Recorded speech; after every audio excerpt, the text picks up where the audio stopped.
Good afternoon, one and all. I, Anushka, along with Kevin, are your hosts for today's Smart Talk. Along with us, we also have some panelists who will be asking questions from our guest speaker. Before we introduce our guest speaker, I would like to ask you a question. Do you ever get money? Maybe as a present for your birthday? If so, where would you put that money? Maybe you have a piggy bank where you store money that you save and it sits there until you are ready to buy something cool like a video game. Sanvi has raised her hands. Yes, Sanvi, please speak up. Did you know that piggy banks have been around for hundreds of years?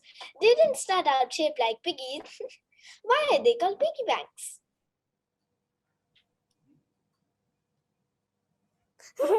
During the 1600s, people used an orange clay called pig, P-Y-G-G and not P-I-G, to make dishes and jars.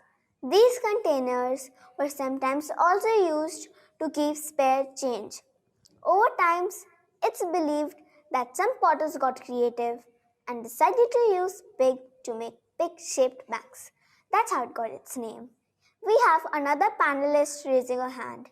Please speak up, Zoya. The largest piggy bank in the world stands over 4 stories tall. In 2015, a German bank built the world's largest piggy bank. Since it was the same height as a 4 story building, a small crane had to be used to put coins into the top of the huge plastic pig. Friends, we need to go beyond the piggy bank. Friends, we need to go beyond the piggy bank. Our esteemed guest speaker, Mr. Varun Gupta, is here to tell us what happens to our money when we save and how can we save and spend at the same time. A warm welcome to you, sir. Mr. Gupta is a banker turned fintech investment and risk management professional. He is a co-founder of a fintech startup. Currently, building technology enabled impactful financial solutions for larger segments of the underbanked population of emerging Asian societies. Having more than 15 years of industry experiences in market leading startups and banks in Asia and India, Mr. Gupta works towards improving financial literacy among people. He feels that children should learn about saving and spending money wisely. On behalf of Global Indian International School Smart Campus, we welcome you, sir, to Smart Talk. The topic is financial literacy. Over to you, sir, to educate us on the topic.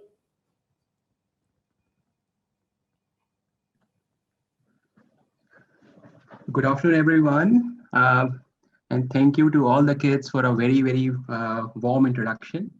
I am so pleased to be here among all of you. And I think you have set the ball rolling on the topic here. Would love to discuss more on the money, the banks, and this, how can you save more money? How can you can spend more money? I think we will talk all about that in the coming minutes now. So are you able to hear me properly? Am I completely audible? Yes, sir. Okay, so I will just share my screen and I will show you a presentation. Okay, sir.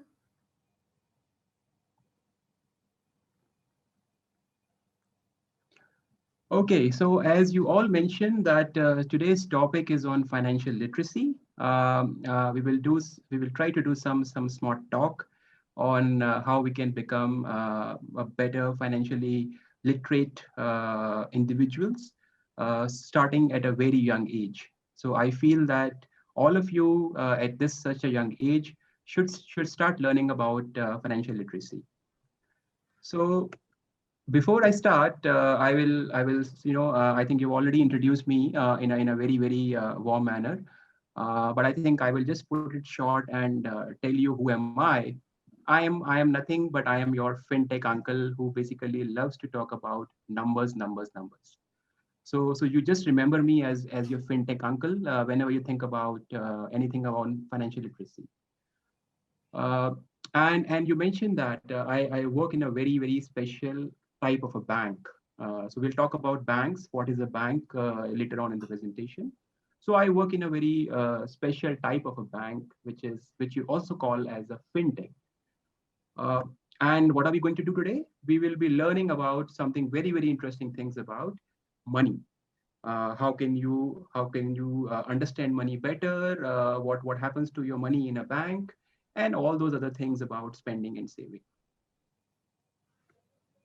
Okay, so let's begin with a very small activity here. On the left hand side, you see Fanny. So Fanny is a young kid like you. She is 8 years old, and she's trying to find her numbers. So I'm sure all of you are learning about numbers in your school. So let's do this small exercise for Fanny. What happened was Fanny's father, she gave her $10 to buy some candies and balloons.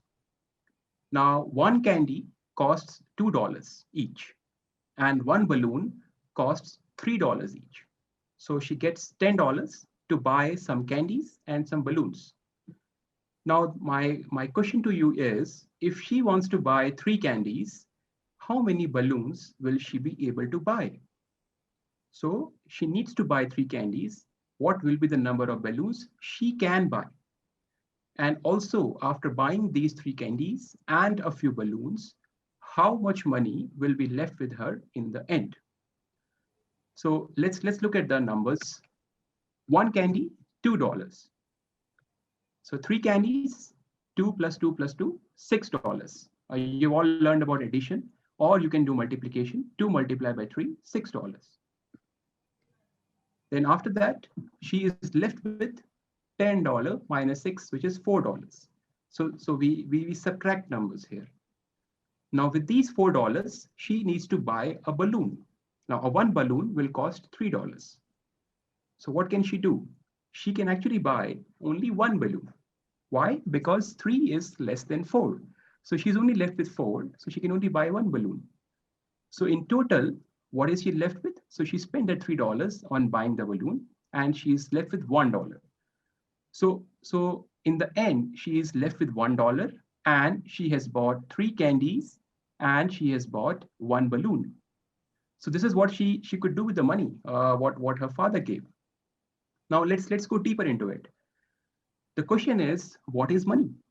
And I think all of us want to understand that what exactly this whole money concept is, which is helping Fanny buy so many nice things, candies and balloons. So this is the $10 note, which was given to her by her father. I'm sure all of you have seen this $10 note. This is in circulation in Singapore. It is of nice orange color, has 10 printed on it, and it says $10 Singapore currency. So what is money? Money is anything which one person gives to another. So very simply, somebody asks you what is money. It is anything which is one person will give to another. And you need money every time you buy anything. So without money, you cannot buy anything. And then what does money represent? Money represents the value of things you buy. So in this case, Fanny was buying candies and balloons. So $3, $2, this is all the value of things she was buying. And as I mentioned, money is measured in a currency. So that currency could be dollars, or if you go to some other countries, like you go to India, it could be rupee. So if you have to understand what is money, remember 4 things. One person gives money to another. So it's a medium of transaction, which anybody can use. You need it every time you buy anything. It represents the value of things you buy, and it is measured in a currency which is specific to a country. So a new country means a new currency. Okay, so this is the money concept. Later on, we can have questions on that. Now, the larger question is, where did Fanny's father got the money from? The $10, what she gave to Fanny to buy those candies and balloons, where did he get it from? And how was that money actually was his money in the first place? So Fanny's father went to a bank and he had money in that bank. Why would he had that money in the bank? Because he whatever money he is saving or whatever money he is earning, like our parents, they go out to work, they earn money, they get a salary or they earn money that they put in a bank. They keep money in the bank. So the first function of the bank is you can basically open an account in a bank and you can keep your money safe. So who can open an account? Anybody who is more than 18 years of age can open their account. But at your age also, you can open an account, ask your parents to open it, and then, but they will have to operate the account on your behalf. So anyone can go out and open an account to keep your money safe. The second thing, on the right hand side, you see a small machine. That machine, I'm sure you have seen in the malls or any of the shopping centers. That money machine is called ATM machine. So you can go there, you can take out the money whenever you need it, right? So you would have seen that machine in your neighborhoods. What else we can do with the bank? So bank also helps you pay money to other people. So if you buy things or if you sell things, you can pay money to other people.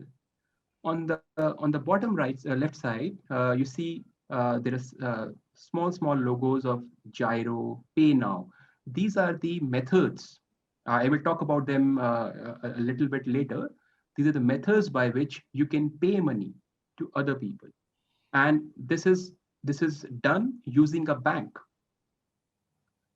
The next one is you can transfer money. You can either transfer money within the country or you can transfer the money outside the country. So there is a lot of things what a bank do. You can keep your money, open an account, you can take out the money through an ATM machine, you can pay money to other people through these methods, and you can transfer money to other people either inside the country or outside the country. So bank has all these various functions. Okay, let's make it a bit more interesting for you. I'm sure you have seen some parts of these. What are the various types of money, right? Uh, so we have essentially four types of money. One is your paper money, which the notes, what you see, the notes, bills, we call them bills. They are present in every household, so they are called paper money. These are the notes. The second one are the metal money, the small coins, which you $1 coin, 50 cents coin, all those coins, but they're called metal money. Why? Because they are made up of metal. So a metal money is called a coin. Then there's a third type of money, which is plastic money. You would have seen plastic money in the hands of your parents. These are called cards. So you have small rectangular plastic cards that they also use to make to pay for the things you buy. The next one is also cashless money. You can these days you can actually use your phone. So you would have seen your parents using a phone to scan on the counters to pay money. So this is how you can pay money using the phone. So four types of money: paper money, metal money, plastic money, and cashless money using a phone. Okay. Right.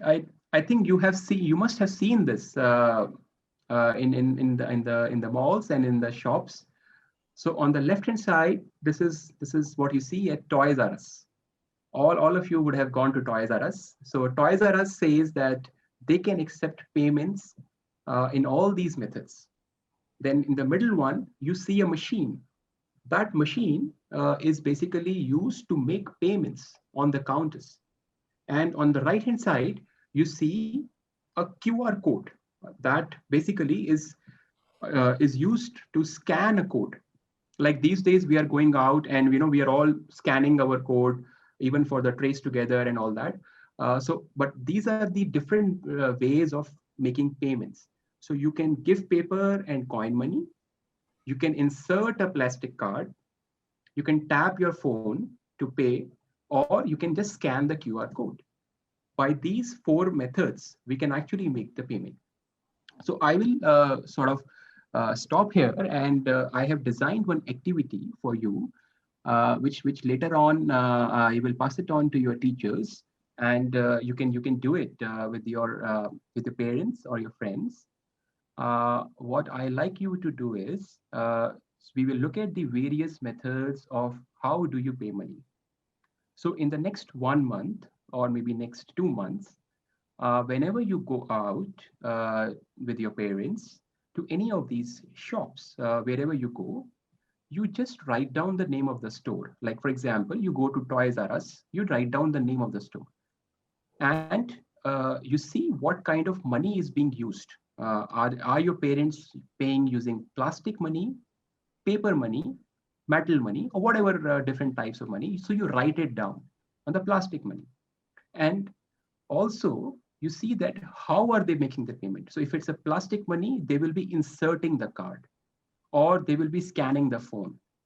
So I want you, all of you, to do this exercise in the next 1 or 2 months.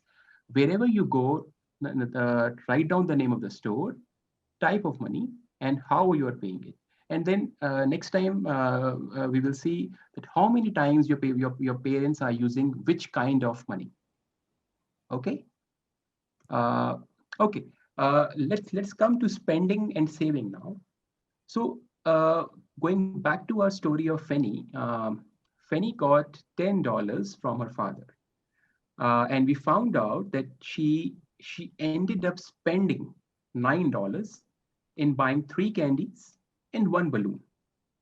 So out of the $10, she spent $9 because that money she had to give to somebody to buy these items. And after spending that $9, she was left with $1. So she saved $1. After paying those $9, she saved $1. Now, my question is, if she is buying one candy less, how much more money can she save? You think about it. If she just buy one candy less, how much more money can she save? It's actually simple. So she will spend $2 less. Why? Because one candy costs $2. So she buys one candy less, she spent $2. But that would also mean that she is saving $2 more. So you spend less, automatically you save more. So it's a magical thing. You spend less money, you save more money, right? So now the question is, why is saving such an important thing? Why should you save? And when should you start saving? So you should start saving whenever you understand that why it is important. If you understand it at the age of 5 years, you can start saving then. You should not waste your money, right? Because it's not a good habit to waste your money on the things which you do not want or you do not need. So you should not ask your parents to buy things which you don't need, because it's not important to waste your money. And if you will save money, if you will spend less money, you will save more money, as I showed you in Fanny's example. And with that more money in the future, you can actually buy bigger things. You can use it when you need it more urgently, and in emergency situations, you can use it, or you can use that money to help someone in your family or your friends. So saving is very important. We should all start saving whenever we understand it, because it's a good habit, and as well as it will help us in having more money in the future. So it's always good to be saving. So also another activity is on saving money, right? So in the beginning, you mentioned about piggy bank. I'm sure all of you have a piggy bank, but if you don't, ask your parents to get you a piggy bank, whatever the nice one, plastic one, or a metal one, whatever you like. On every first day of the month, you ask them to give you $2. So you will put $2 in that bank. And interestingly, what you do, every time you help someone or you do good thing, you put another $1 in that bank. So that way, it's a reward. It's a reward for you to put that $1. At the same time, you fight with someone, you take out $2 from the bank, right? Simple. So fight, take out $2, you help someone, put $1. And you do this activity for 3 months. And then you find out how much money you have saved. So this is the activity chart. I will again share this chart with your teachers. So I would want all of you to do this activity with your parents, and you make a chart every time you do a kind activity. You add dollars, and you hurt someone, you subtract dollars, and we will find out after 3 months who has saved the maximum money, right? So we learned about money. We learned about how many types of money we have. We learned about what is a bank, what all bank can do, what are the various functions of the bank.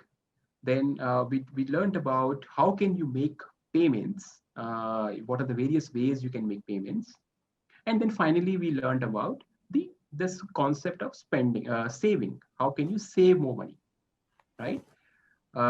So I think I'll stop here, and I will basically ask any one of you have any questions. I will be happy to take those questions.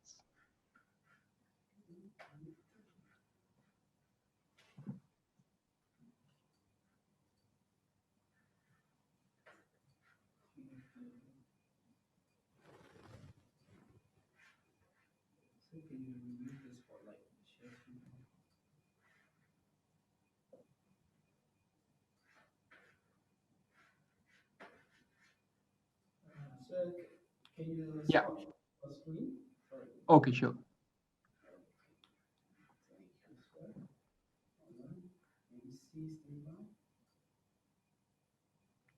Thank you, sir. The presentation was really informative.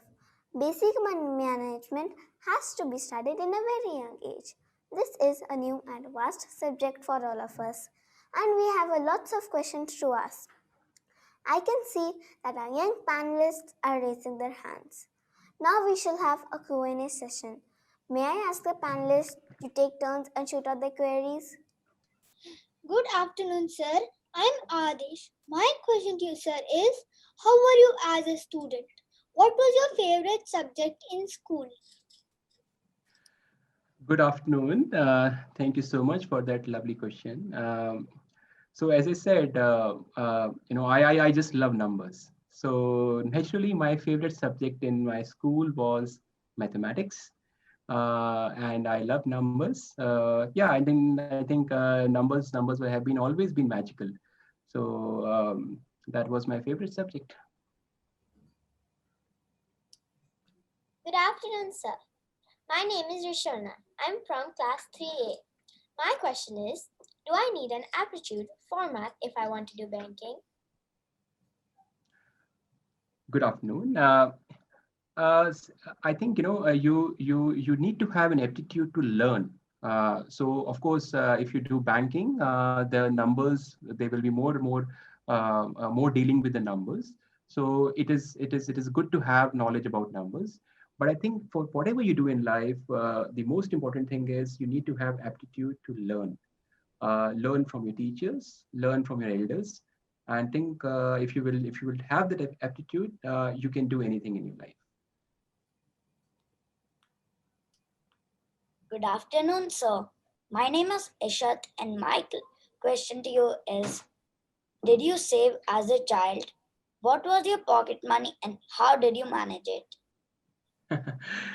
uh, yes, I think, but unlike you kids, I understood the concept of saving a bit late. I think I started saving only after I was 10 years of age. So I think I did not save when I was very very young. And on the question of my allowance, I think in today's terms, it would be, I think, maybe 10 cents. 10 cents, and that is just one tenth of a dollar. Sir, my question to you is, what is the right age to start saving? Yes. There is no right age to start saving. You should start saving as soon as you understand that saving is important, and it's a good habit to save money, and importantly, not to waste money. So even if you are not wasting money, you are automatically saving money. So the as soon as you understand it, you just start saving.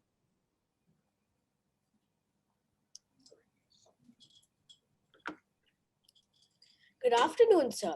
My name is Ian and I am from class 3E. My question to you, sir, is how do banks pay their employees?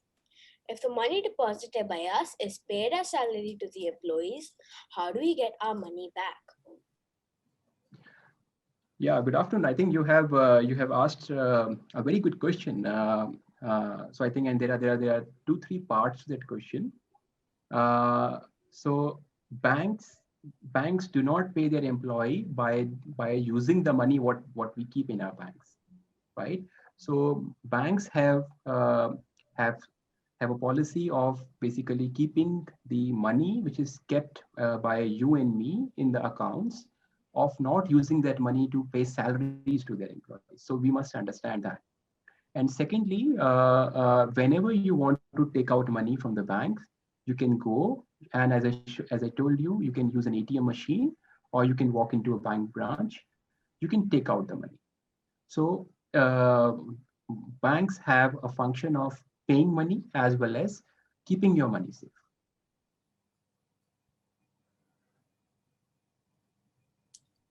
Sir, I'm Adesh. My question to you, sir, is um, can I have an account which is managed by me? Yeah, of course, Adesh, you can have an account which is managed by you, but only after you are 18 years of age, right? Before that, you will have to ask your papa or mama to do it for you.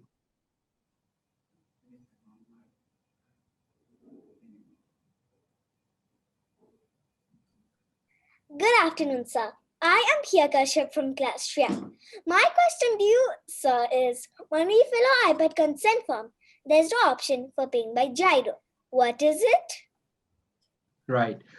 Yes. So gyros, you would have noticed, in my presentation, I talked about various ways how by which you can actually pay money to other people.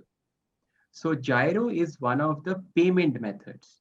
So it basically, if you want to pay somebody on, let's say on first day of every month, you want to pay someone, you can set up a gyro automatically on first date of that month.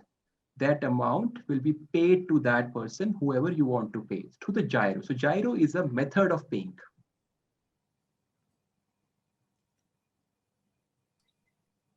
Sir, can we as students use gyro in the cafeteria? It would be so nice to have as many chocolates as we wish.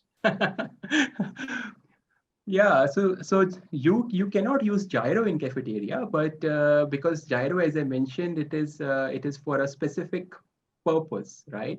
But I'm in your cafeteria, you can certainly use pay now. I showed you on the presentation how to make payments. So pay now is one method you can use in your cafeteria, and I think your school should allow that method to make payments through pay now. Yes. Sir, I have another question. What is plastic money? I have seen my parents pay through cards. And what age can I have debit or credit card of my own? Yeah. So plastic money is basically the as I showed you, it's a form of money where you have a plastic card which you would have seen with your parents.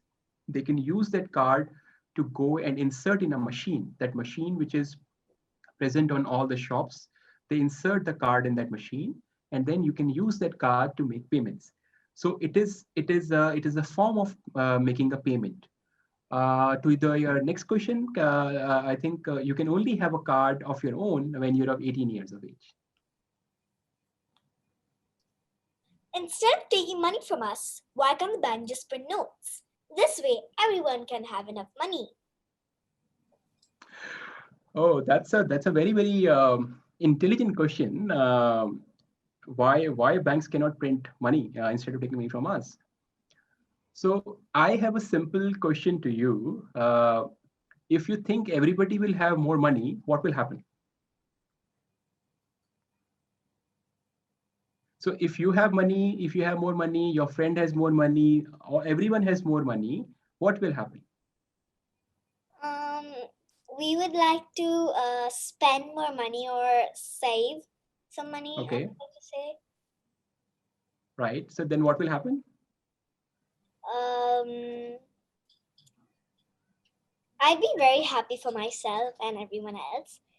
And we can buy everything we want because everyone has enough money. Yeah, but what will happen to the prices? Let's if everybody has money, then whatever you want to buy, will it not become costly, Yes, it would. right? So that is why banks do not keep on printing money, because if they do that, then everything will become very, very costly for everyone. Okay. Thank you. Okay, welcome.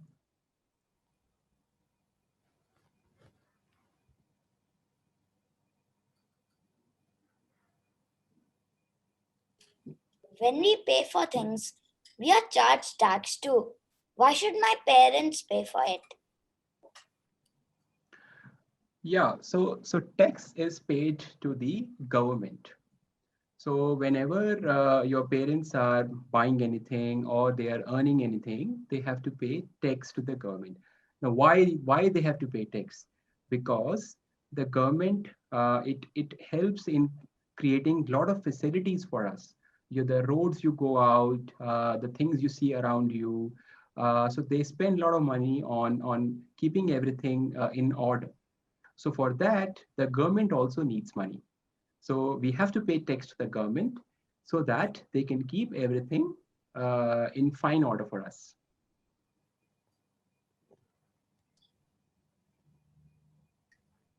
Hello, sir. I have a question. There is a magic machine called the ATM. Does it stand for any time money? How does the money enter the ATM? Good question. So ATM actually stands for automatic teller machine, right? So there is, if you go to a bank, you will see that machine where you can go out and basically take money as and when you need it. Now, who will deposit money in that machine? So the people from the bank, from time to time, or sometimes on a daily basis, on an everyday basis, they go and they put money in that machine, which you can take out whenever you need.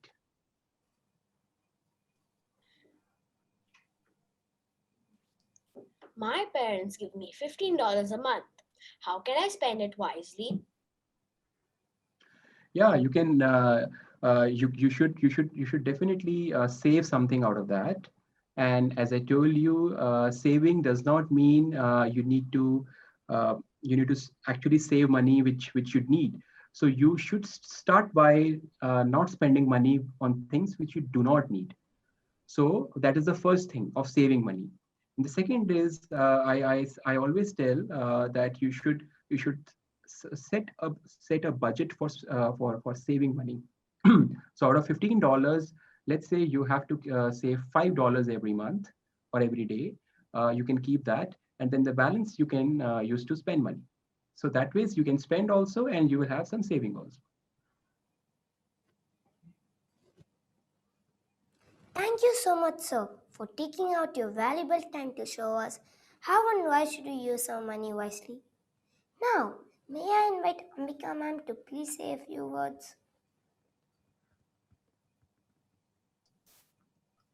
Okay, very, very good afternoon to one and all. I'm here to convey my vote of thanks to all those who made today's talk series a wonderful one. On behalf of the entire GIS fraternity, I extend a heartfelt vote of thanks to Mr. Varun Gupta for this interactive, enriching, and engaging session on financial literacy. Thank you, sir, for your time and effort. I'm sure our dear students will have a lot to share with their parents today on all about money, savings, tax. Maybe they're having their own credit cards and debit cards request will go home today. Let's see. Thank you, my dear smart little panelists and MCs of the day. You did a wonderful job, dear children. And a big thank you to all teachers and the tech support team for your relentless support to conduct this event in the prevailing pandemic situation. Thank you to one and all. Thank you, everyone. Thank you so much, ma'am. Today we got to know so much about money matters. And I am sure the next time we go shopping, we will spend our money smartly. That is, buy more of the things we need and maybe some of the things we want. In the end, I would like to thank everyone for joining us today. Thank you and have a good day.